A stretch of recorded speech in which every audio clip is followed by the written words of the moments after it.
Hey everybody, it is June 14th, 2023. You're listening to the Mo News Podcast. I'm Moshe Wanunu. And I'm Jill Wagner. This is the place where we bring you just the facts. And we read all the news and read between the lines so you don't have to. Jill, I want to begin with the most important news of the day, your birthday. Happy birthday. Thank you, Moshe. Appreciate it.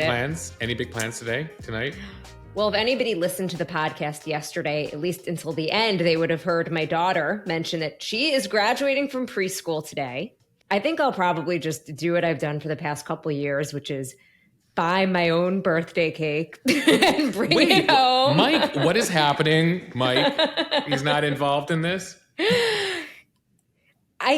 It was just something that I did a couple of years ago, and I don't mind it, actually. At first, I'm like, is this sad? Is this, or just a sign that you're a mom and old? But I probably will buy my own birthday cake at some point.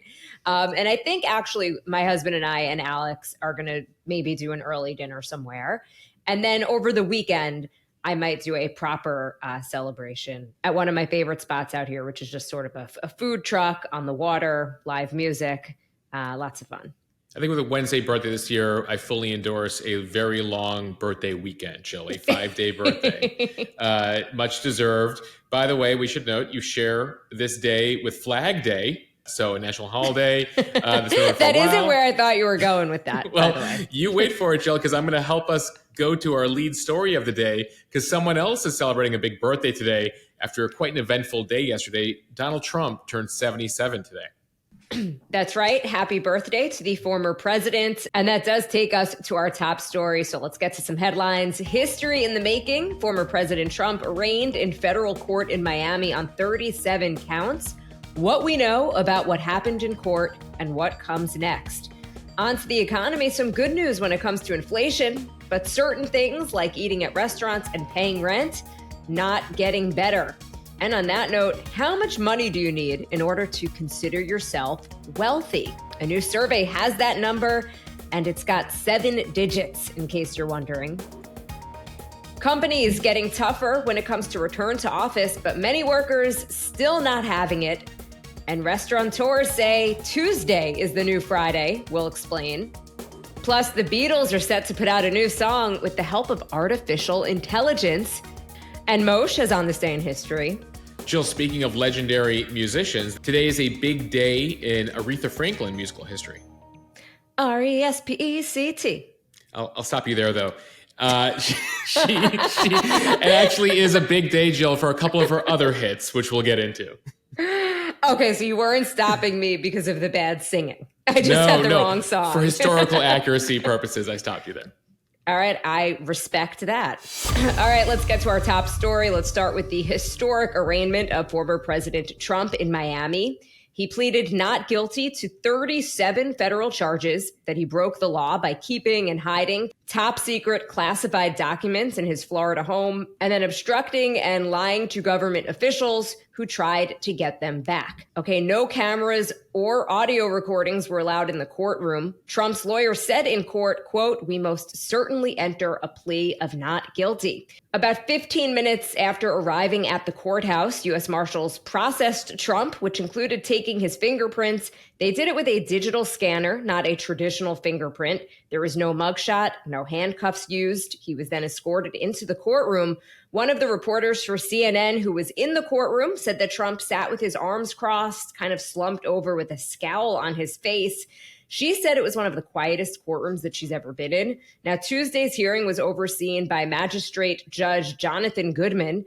Magistrate judges handle some of these procedural aspects of court cases. The judge, at least yesterday, was not Aileen Cannon, who we have talked about before. She is a Trump appointee who will be overseeing the rest of the case unless she recuses herself.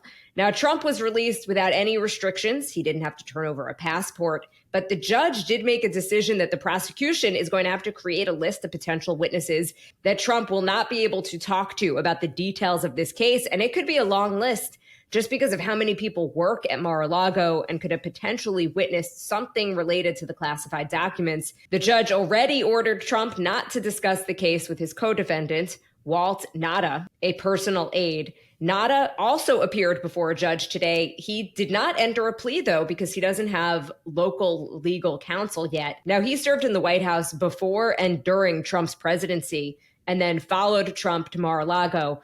He is charged in conspiring with the former president to hide some of the classified documents from the government agents who were trying to recover them. Following the court appearance, Trump stopped at Versailles Cafe. It's a hub for the Cuban community in Miami. He met with supporters who serenaded him with happy birthday. He offered to pay for meals for the people at the restaurant. And this is a word we throw around a lot here on this podcast, but this is all unprecedented. He is the first American former president to be indicted for a federal crime. If he is found guilty, he could potentially face years behind bars. As some legal analysts look at Trump's strategy here, the first thing that they expect his legal team to do would be to delay this trial as long as possible. And the second would be to make sure that his co-defendant, Walt Nada, does not turn on Trump. So there are two things we're looking at here, Jill, as we watch this case unfold: the legal part of this and the politics of it. Let's start with the politics here real briefly. There was a big rally last night at his club in Bedminster, New Jersey, where Trump was trying to rally the base, rally donors. Take a listen to some of what he had to say. Today we witnessed the most evil and heinous abuse of power in the history of our country. Very sad thing to watch. A corrupt sitting president had his top political opponent arrested on fake and fabricated charges of which he and numerous other presidents would be guilty, right in the middle of a presidential election. He did the same thing, by the way, after the last indictment where he gave a speech to supporters. We'll get more into the politics here in a second, but first, the legal issues here. 37 counts, 31 of them related to documents and related to the Espionage Act.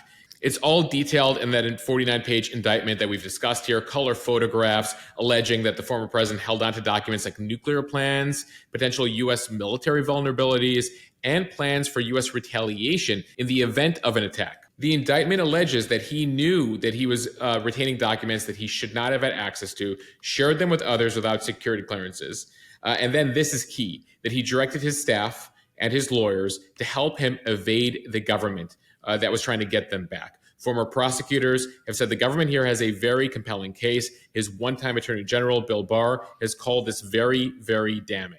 So, Jill, you talked a bit about their tactic here of not getting Nada to turn on him, also trying to delay the procedures here for as long as possible. Another key strategy will be jury selection. This is a state, Florida, where this case will be heard, where Trump did very well electorally. So you have the prospect that several members of the jury may have voted for him when they get to jury selection, and that you just need one juror to create a hung jury, to hang it up for the rest of the jury. And so that could be a tactic here as well, is in jury selection. And the prosecution and the Trump team will both have to be very strategic in jury selection, ensuring that they feel that they get the right mix for their side. Another thing here is the attorney.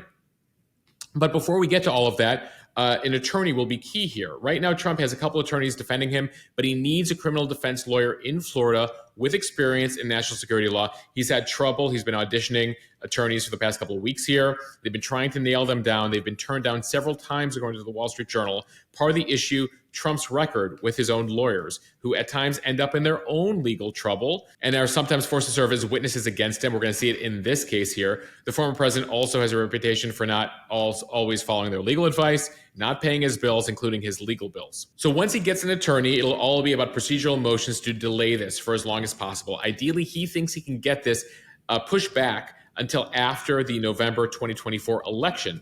That's when, conceivably, he could be elected president again, pardon himself, or have an attorney general that helps dismiss this case. Which means we have the prospect here, Jill, of never seeing a jury trial. A lot will depend on whether they can schedule this thing as quickly as possible. That is certainly the goal of Jack Smith, the special counsel, who wants to do this as quickly as possible. But there are a few issues here, including the fact that we're dealing with classified documents. So there'll be a lot of procedures on disclosure, on how much can be revealed from those documents for the purposes of the trial. Then there are other procedural items. Then you can get to jury selection. And so we may not see a trial for a while. On top of that, remember, this is not Trump's only trial right now. He has the New York civil case regarding the taxes from Letitia James and his business. So that's something that'll be scheduled in the next 18 months. Then you have the New York criminal case regarding those hush money payments to Stormy Daniels. That one has several procedural motions, and then that's scheduled for next March.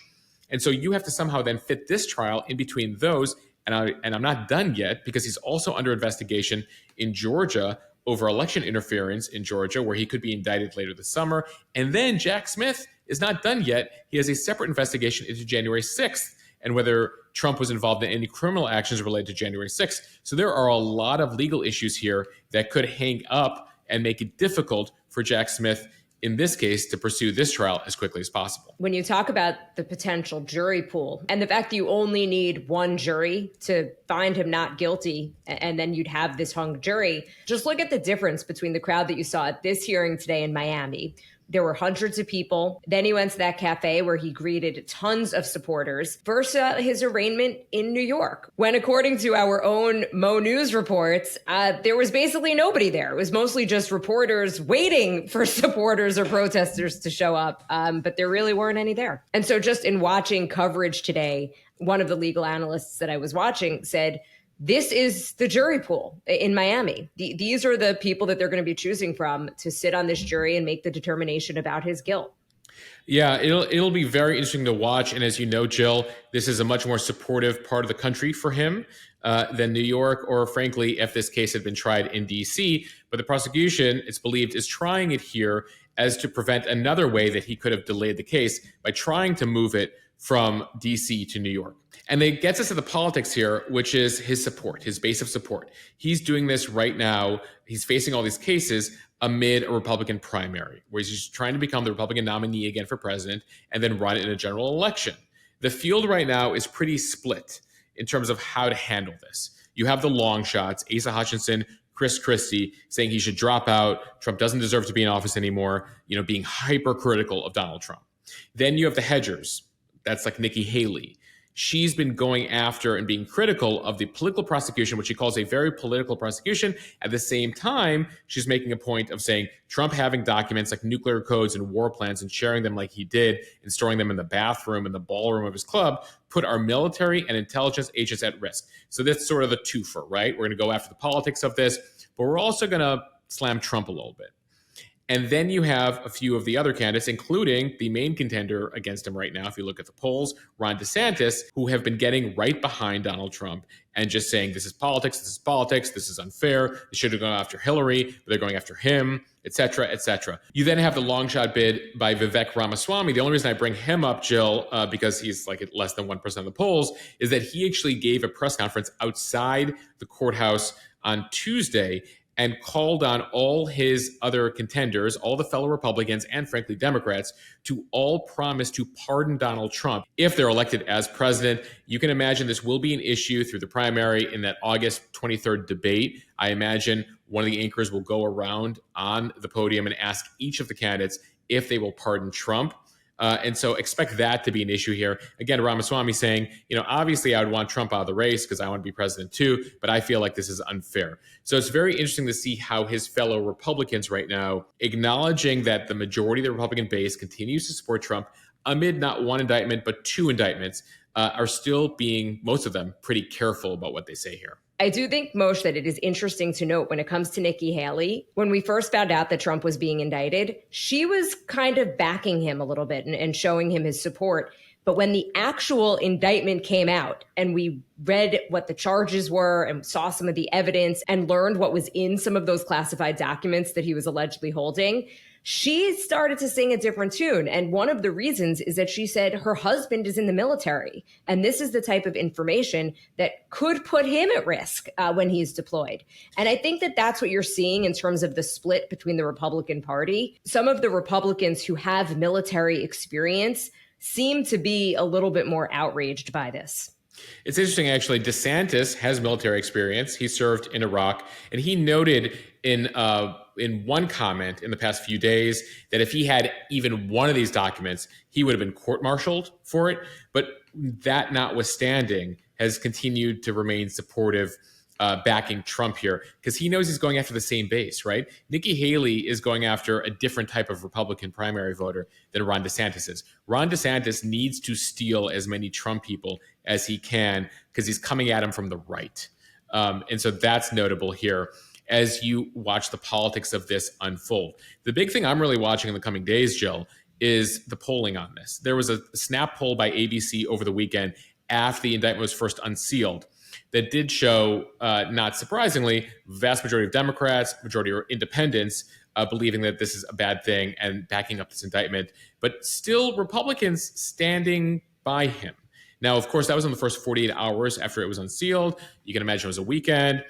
People are still kind of getting around to reading the details, but I will be interested to see how this unfolds over the coming weeks and whether this indictment is different than the last indictment. And Jill, I think something we discussed in the past few days is also the fact that last indictment, even some liberals are like the New York indictment by Alvin Bragg over 2016 allegations over legal documents and how to pay a reimbursement to his former attorney about a hush money payment felt like a stretch. And so now they're like, oh, another indictment? Well, it's probably like that last indictment. And some people are trying to argue, no, this indictment, not all indictments are made equally, but whether that first indictment has now taken sort of a bit of the oomph out of this indictment and is just leading people to feel like, maybe Trump's right. Maybe he is a victim here because he just, indictments keep dropping left and right. By the way, we also have the Georgia indictment that we discussed might come down as well. And so how this plays politically, I wonder how that New York indictment potentially impacts the impression of the kind of people in the middle or even conservatives that might be like, oh, he does look like he's being attacked here. So there's a lot of complex things going on here. Of course, again, they're expecting to raise millions in the coming days, Jill, for his defense fund. And then you have the whole legal thing, which is like, will this trial be able to take place sometime between now and election 2024 with all that is going on? So fascinating political track here and a fascinating legal track. Also, just want to mention, he is not paying for his legal fees. His lawyers are actually going to be paid from a super PAC. So he is not actually paying for them. Jill, definitely one of the reasons why they keep putting out fundraising emails to his base, because they want to raise money both for the campaign. The super PACs are also trying to raise money. But keep in mind, super PACs are there for the candidate to help put out ads, to help be supportive of the candidate. And every dollar that is spent on his legal expenses and not on like ads and getting the word out and pushing certain topics and policies, et cetera, is an issue, right? Ultimately, millions and millions of dollars will be spent on all these legal expenses that could have gone to other aspects of a presidential. All right, time now for the speed read. Let's start with the economy. From CNBC, the inflation rate cooled in May to its lowest yearly rate in more than 2 years, likely taking pressure off of the Federal Reserve to continue raising interest rates. The Consumer Price Index, which measures changes in a multitude of goods and services, increased just 0.1% for the month, bringing the annual level down to 4%. By comparison, last summer, inflation was at 9.1%. So the new numbers mark the smallest increase since March of 2021, when inflation was just starting to rise to the highest level in decades. But when you exclude food and energy prices, the picture not as optimistic here. So-called core inflation, everything except for food and energy, that still was up 5.3% from a year ago, which means that while price pressures have eased somewhat, consumers are still under fire. So what is driving inflation at this point? According to our friend of the pod, Heather Long, a Washington Post economy reporter, rent and shelter, used cars and trucks, restaurants, and car insurance and repair. Most, from just my personal perspective as a consumer, I still feel like prices are insane for pretty much everything. And I was looking at some of these numbers. We're supposed to be cheering that food prices only rose by 0.2%. They are already up, in some cases, double digits from a year ago for things like eggs. So unless they're going down, I don't think this helps consumers that much. No, it's sort of... I mean, the bottom line, Jill, is that when inflation slows down, that's great, but it's still inflation, meaning prices go up. So inflation rate is slowed down, but it's still more than it was a month ago. It's still more than it was a year ago. Keep in mind, typical, some folks were saying, well, what happens when inflation, or when will inflation finally go back to zero? Well, inflation never goes to zero. Okay. You live in an economy where typical inflation, healthy inflation for an economy, is somewhere between 1% to 2%. And that's what makes the Fed's decision here today so difficult. So they met yesterday, they met today, and early afternoon, they'll be releasing their decision. And what they've been trying to do is to increase interest rates. By raising rates, they've been trying to slow inflation. And that has been somewhat successful, right? But you're still dealing with an inflation rate in the 4s that is not where they want it to be in the 2s. And as they continue to raise interest rates, that creates the risk for recession, that creates the risk for more unemployment. And right now, the feeling generally is that they've raised rates significantly every month for almost a year now. And so everyone right now, traders, I guess, have priced in a 93% chance that the Fed will not raise rates today. So I guess there's 7% of traders who believe that rates will be raised again, but for the most part, overwhelmingly, the feeling is they have done their job and they sort of just need to wait for it to do its work. That the interest rates over time will bring inflation down to where it needs to be, that soft landing, so to speak, that they talk about. All right, sticking with the economy from Bloomberg, to be wealthy in America, you need at least $2.2 million. That is according to Charles Schwab's 2023 Modern Wealth Survey. It was released on Tuesday. It asked a nationally representative sample of Americans to estimate the average net worth required to reach the ranks of the rich. Now, despite that lofty estimate, 48% of respondents said that they already feel wealthy with an average net worth of $560,000. And counter to the narrative that young people are struggling with money, feeling wealthy was actually most common among millennials and Gen Zers, especially compared to Gen X and baby boomers, who are actually the richest generation. Yeah, millennials and Gen Zers, much tougher times, especially the millennials who've had to experience the '08 recession and now the struggle with COVID and high inflation. Though at the same time, we haven't had to pay our kids' college tuition yet, Jill, which may be the reason we still feel a bit rich. Most, just wait till you have to pay for preschool. It's basically the same thing. Preschool tuition is the new college tuition, I've learned. You know, what's interesting about this survey, Jill, is it and college tuition is the new house. I mean, because that's how expensive it is. Jill, I can't even imagine what college tuition is going to be like in 2 decades, but maybe Congress will solve it. Maybe there'll be a solution. Let's hope. We can only hope. What's interesting, Jill, about this survey is that it demonstrates the difficulties in determining what wealth in America actually means. Of course, many people have been experiencing skyrocketing housing prices, inflation, what they mean for everyday goods. The purchasing power for a 6-figure salary isn't as much as it once was, though it totally depends on what part of the country you're in, your individual circumstances. And what's interesting here is what the survey goes into also is that how wealthy you feel depends on your peers, on your friends, on the people who live around you. Almost half of survey respondents said being able to afford a similar lifestyle to their friends makes them feel rich. And more than a third of those who use social media say they compare their lifestyles to what their family and friends post online. And that's especially true of millennials and Gen Z. They also had a this or that, what wealth means to me, this or that. And what was interesting is that they had enjoying experiences versus owning nice things. 70% said being wealthy means enjoying experiences versus 30% who said owning nice things.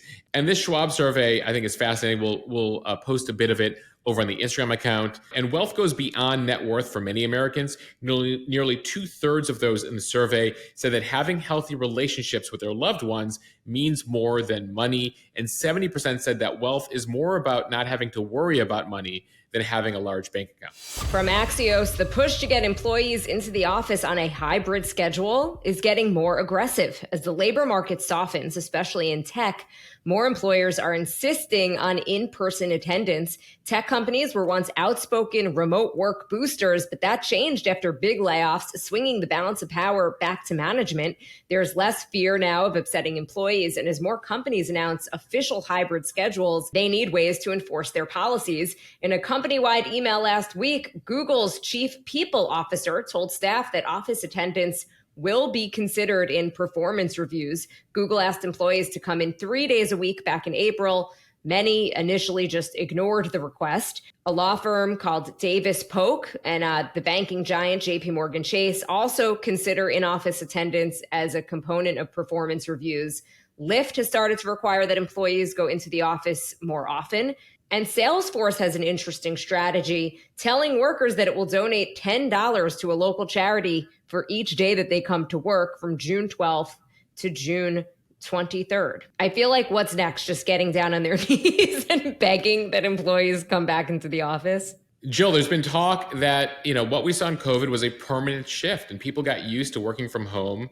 And especially in a market where, the great quitting happened, right? That people were able to kind of dictate their own jobs and do their own thing, that getting folks back to the pre-2020 world is extremely challenging. Notably, as far as Google's new return to office policy, CNBC reports that there's growing concern among staffers that management is overreaching here in its oversight of physical attendance and that employees are feeling like they're being treated like school children here. One meme posted by an employee to an online site said, quote, if you can't attend the office today, your parents should submit an absence request. An internal document indicates how group leaders in the organization will learn who hasn't been in the office frequently enough.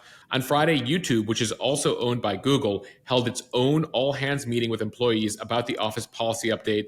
At the event, executives presented the plans virtually, a paradox that did not go unnoticed here. It's incredible to think, Jill, that just 4 years ago, prior to the pandemic, Google was known for its campus life, massage parlors, yoga classes, video games, gourmet meals, and it was the life. People wanted to go into the office, and now there's nothing Google can do to get people in, or at least they feel that way. Or at least that's the feeling among management. And one more thing I wanted to add, Jill, here is that in-office attendance doesn't just impact companies and the culture within companies, but local economies. Restaurants, shops that depend on local workers are shutting down in places like New York City and San Francisco in particular, have seen entire parts of Midtown Manhattan, parts of San Francisco, where office attendance is still at 30% of previous levels. And so local restaurants and shops no longer in business. And so you see this domino effect. And certainly cities are interested in trying to get companies to incentivize people to come back in order to keep the city feeling like a city again. Moshe, a lot of analysts who have looked at this trend say that it actually could take a toll on younger workers and people who've recently graduated because they're never going to fully get that office culture, make work friends, and even more importantly, mentors to really help guide them through their career. And no happy hours, right? If you're not in the office, you're not going to commute in just for happy hour. You might get in there into one of those happy hours, even if you're working remotely, depending on how far you are. Jill, if anyone listening today hears more of an echo when it comes to my voice today, it's because actually today is my first day in our new Mo News headquarters office. We've partnered with WeWork. We have a new office down in Brooklyn.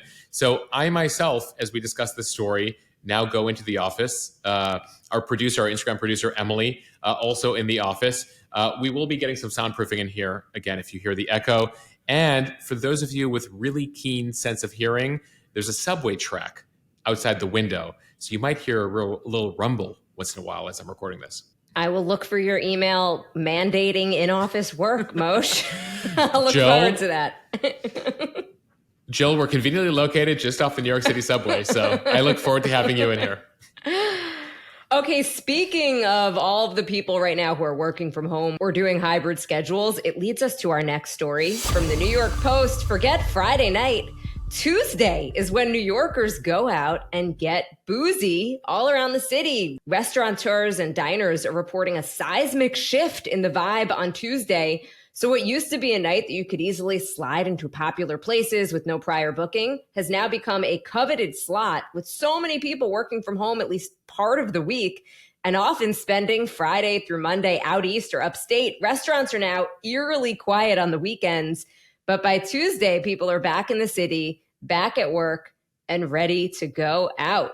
Jill, we're recording this on a Tuesday night, but I will tell you that we are headed home tonight. We're taking it easy tonight, but I am looking forward to being part of this new Tuesday party Speak for scene yourself. apparently in the city. One restaurant owner was quoted in that New York Post story saying the normal flow of Monday through Friday that built to the weekend is now different and the personality of the nights have changed.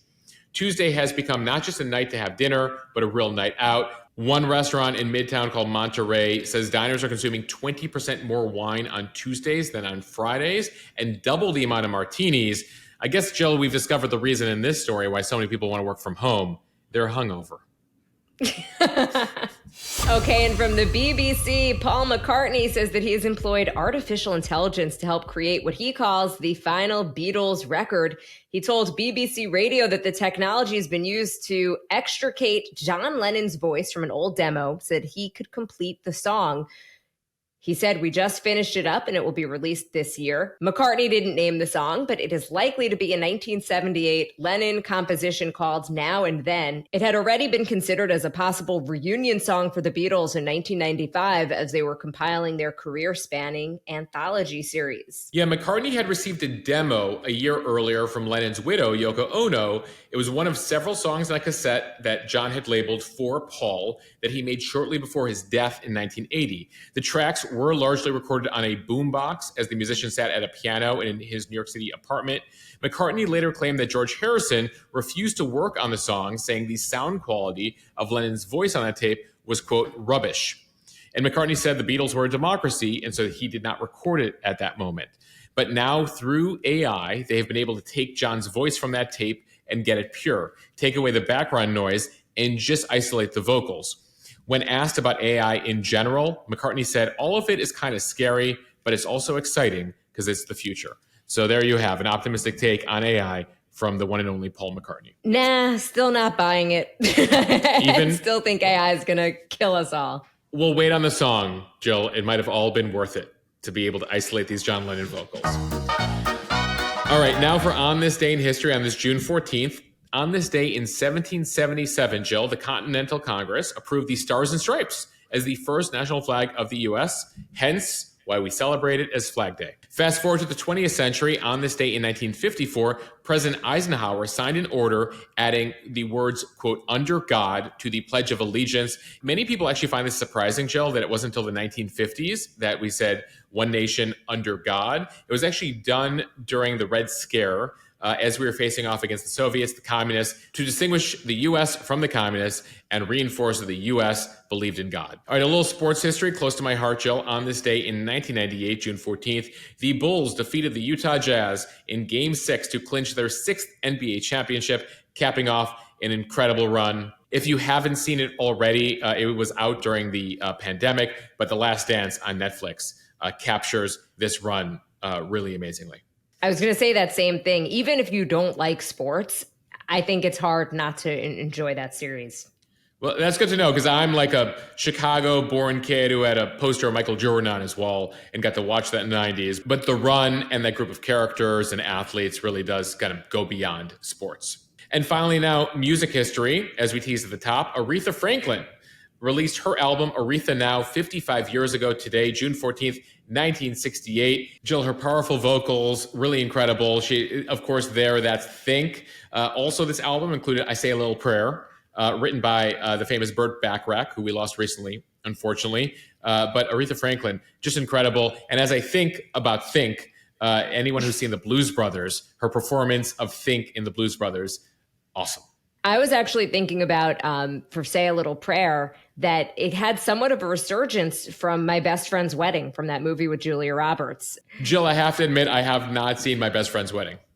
And I haven't seen Blues Brothers. Hence, the awkward silence. I was like, you know what's an interesting observation, Jill? Let's talk about this. And then you're just like, I got nothing on that. And you're like, what about this My Best Friend's Wedding thing? I was like, I got nothing on that. I did a hard pivot, but I don't think it worked. Anyway, on that note, we want to thank you for listening to the Mo News Podcast. Follow us and subscribe so you don't miss an episode, and review us in the App Store so we can continue to grow. And a reminder to everybody to consider joining Mo News Premium. We're so thankful to everyone who's been joining. It's one way to support what we're doing here, support independent journalism, get access to a members-only podcast, members-only Instagram account where we share more insider details, answer your questions, and share more content. You can do that all over at mo.news/premium. Again, mo.news/premium. You can become a monthly member, and we're offering a special deal right now, 2 months free if you become an annual member. All right. Bye, everybody. Later.